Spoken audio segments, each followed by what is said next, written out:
So obviously this is going to be much stronger than this. Remember, Rhino does have the heavy duty option, which is linked below. A more fair comparison would be with this from Walmart. Brake strength is 900 pounds. This has a 1,202 pound brake strength.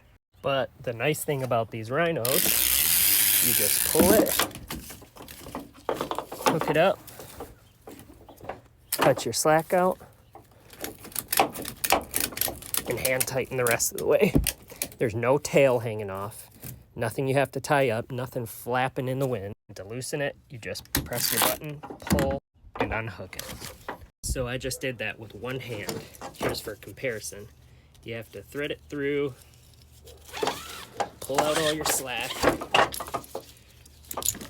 just tighten it up, and then you have all this left over, which is just inconvenient.